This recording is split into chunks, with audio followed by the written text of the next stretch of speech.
This is Amplifying Autism, where every voice matters and every story shines.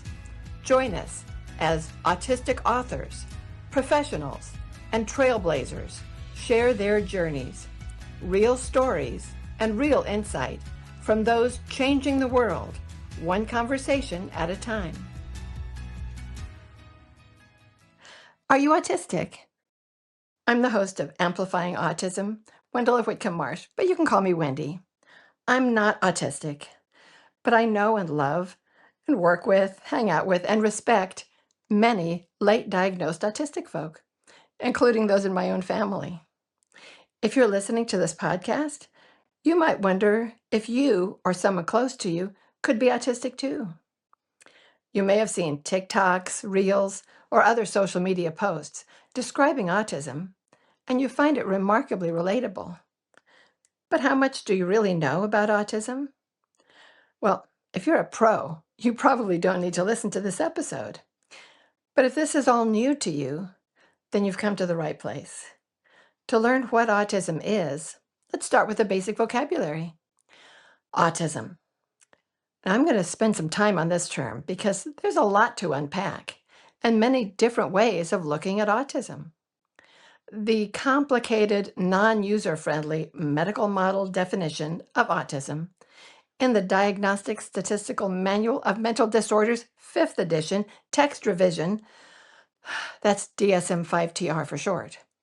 It says that autism spectrum disorder is a developmental disability affecting social communication and patterns of behavior present in the early developmental period, even if not yet recognized, and causing significant impairment. Whew. That's a mouthful, isn't it? But that clinical definition is not the way many of us view autism. The DSM focuses far too much on deficits and not enough on strengths. They describe symptoms rather than unique characteristics. Even the medical term, autism spectrum disorder, implies that there's something wrong or disordered about autism. And there's nothing wrong with being autistic. That's why most of us just say autistic instead of autism spectrum disorder. Now here's a better description.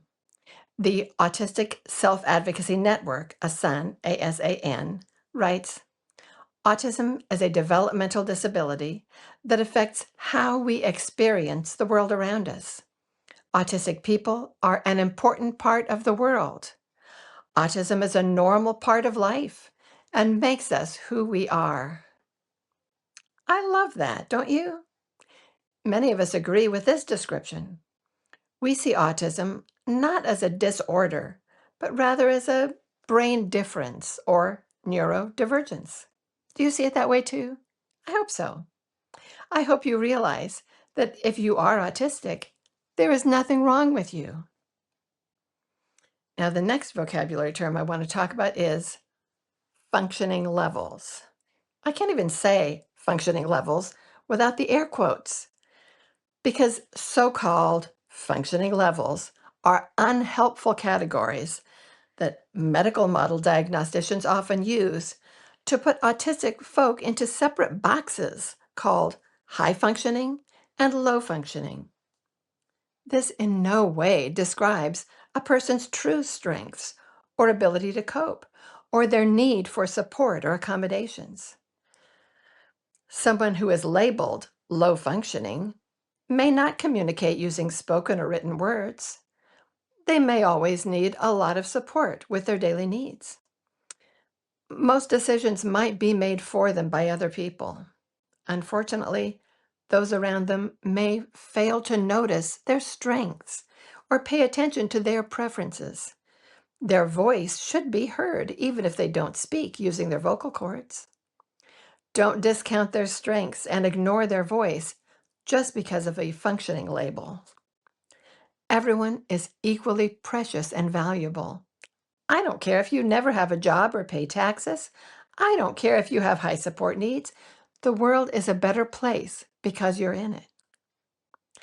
Now, most late diagnosed autistic adults are identified as high functioning. When someone is labeled high functioning, it usually means that they are able to use verbal communication and they can take care of their own daily basic needs. They often do well on IQ tests, sometimes extremely well. But IQ tests do not measure a person's ability to cope in the presence of sensory or social stressors. You may be highly skilled at communicating when you're talking about your interests on a good day. On another day, you might become completely nonverbal if you're checking out at the grocery store and a baby is crying nearby, or if the person behind you is wearing strong perfume, or if the fluorescent lights are flickering overhead, or the checker asks you an unexpected question. Suddenly you can't seem to put two words together, and you don't feel so high functioning. As far as self-care, you may be perfectly capable of completing tasks like showering, brushing your teeth, cooking a meal, paying your bills. This doesn't necessarily mean that you're able to do all of these things independently whenever it's needed, especially if you are under extreme social or sensory overload or autistic burnout. Being labeled high functioning all too often means that your needs are ignored. You're expected to suck it up, act as if you're not autistic at all. When behind your mask, you might be falling apart. You deserve the level of support that you need, regardless of what functional level someone assigned to you. Now let's talk about late diagnosed autism. Many autistic people are diagnosed when they're very young, anywhere from 18 months to 5 years old. Other autistic people were not diagnosed in early childhood. If this was you, you probably went through school without any support that you might have benefited from. Perhaps you assumed that your classmates all shared your struggles, but that everyone else was stronger than you were and better at coping. Some of you didn't recognize your autistic characteristics until your own children were diagnosed. Or maybe you searched online for solutions to your personal challenges, and autism kept coming up. If this sounds like you might fall into the group of late diagnosed or undiagnosed autistic folk. Okay, now I want to talk about masking and high masking. Masking is basically pretending to be normal by hiding or covering up your autistic traits. You may have been masking your whole life as a survival strategy. You might not even realize you're doing it. You imagine that the rest of the world is probably masking just as hard as you are. Oh, spoiler alert, we're not. Don't get me wrong, masking can be a helpful tool in day-to-day life. But over time, it's exhausting, isn't it? Even debilitating. And you can end up in autistic burnout. If you're worn out by wearing a mask every day in every social situation, you're not alone.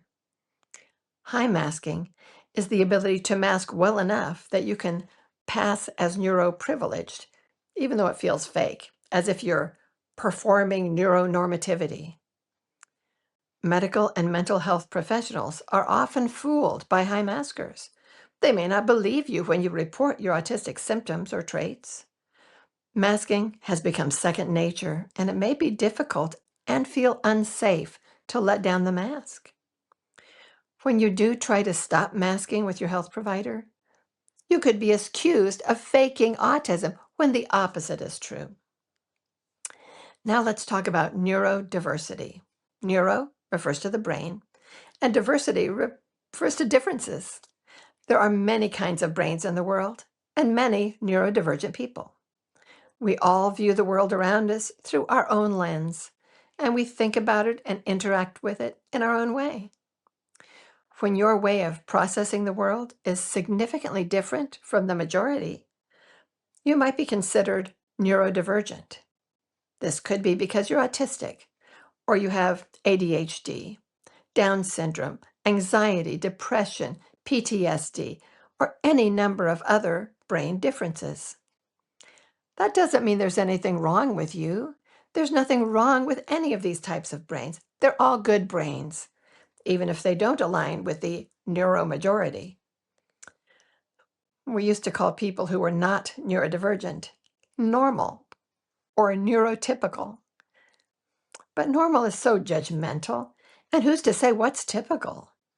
It seems to imply that there is something inherently better about having a certain kind of brain, and therefore something wrong with everyone else.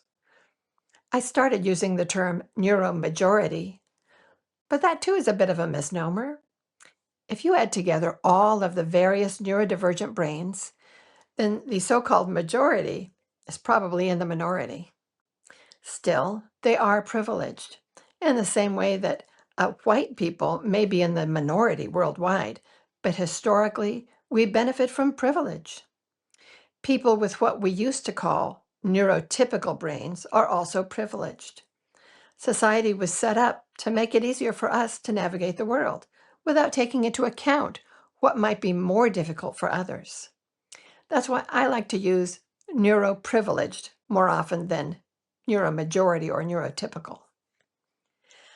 Now, a medical or mental health professional who is neurodiversity affirming believes that there is nothing wrong with having a different kind of brain.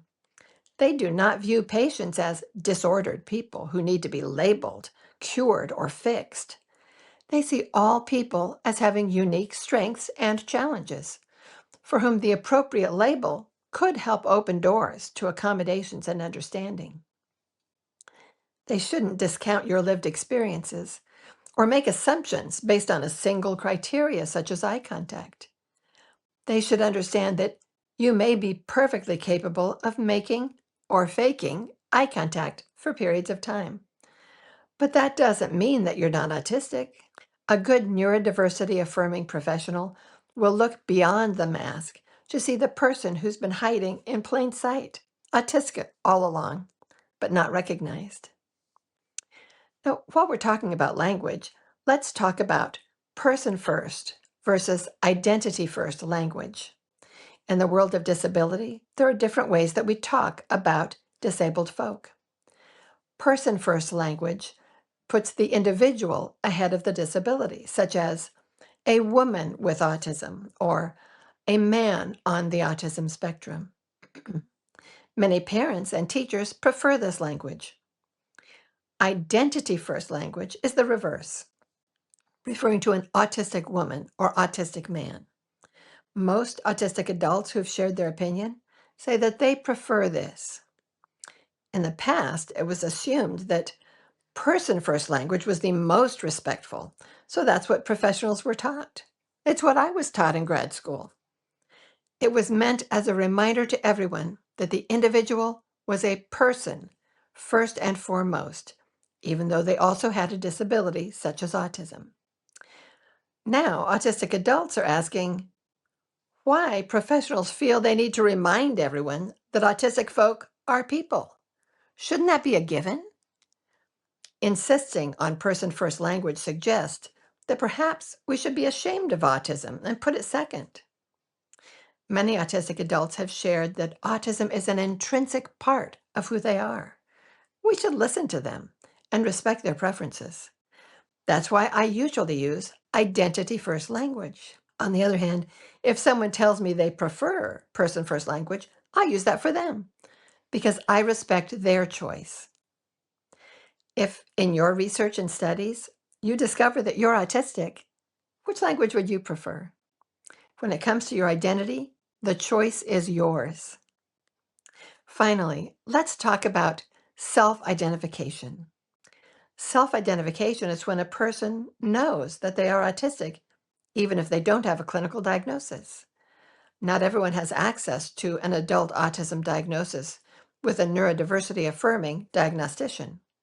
So the only option, after you've done your personal research and reflection, is to self-identify.